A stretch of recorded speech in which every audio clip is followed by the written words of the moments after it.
that Africa is 5 times the size of the United States, of continental United States. 5 times larger. Okay? So it's not just, oh, it's the United States and there's Africa.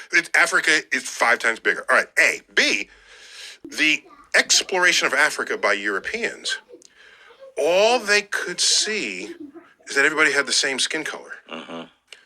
So when they divided up the world by races, they just say black African. And that became a bin into which they put every person they ever found in Africa.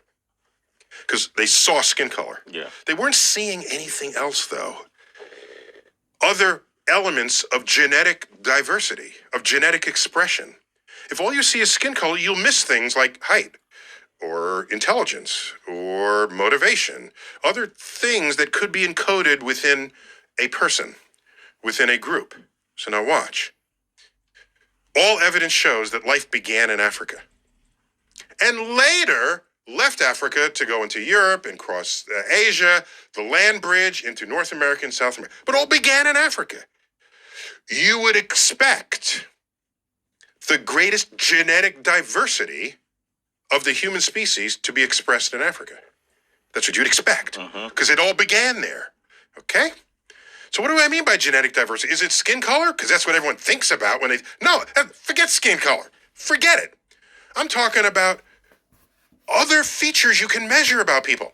So, if you have the greatest genetic diversity, where would you find the tallest person in the world? It'd be in Africa. It'd be in Africa. You got the Watusi. Where would you find the shortest person in the world? It would be in Africa. You got the Pygmies. Where would you find the fastest person in the world? You find him in Africa. We're getting him off the west coast of Africa. Yeah. Where would you find the fastest at long distance with stamina? You find it in Africa. It's a different part of Africa. Yeah. You get that from Kenya, which is on the East Coast. Yeah. You get the sprinters on the West Coast, okay? If you wanted to find the slowest person in the world, it would be in Africa, but there's no contest for that, okay? If you wanted to find the dumbest person in the world, however you want to measure it, it'd be in Africa. So the most intelligent The person most intelligent person in the world would be in Africa. And in fact, there is a project called the Africa Einstein Project. And they're looking for the next Einstein in Africa. Wow. Because that's where you're going to find the smartest person there ever was in the world. But historically, Europeans are not thinking that Africa is going to have smart people because that's not how they were represented ever. Yeah. Okay?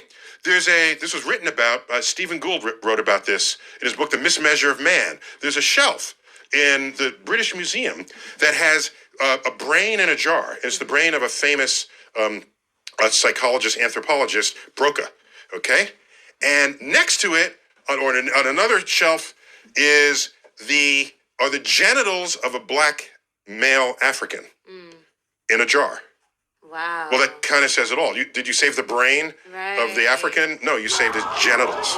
Did you save the genitals of Broca? No, you saved his brain. So the inherent bias that shaped how this world now sees itself is tragic. Yeah. But so what you need to think of, Africa has all of this diversity. It's not about skin color. It's about all the rest of what it is to be human. Yeah. Black, black, black. Black on black.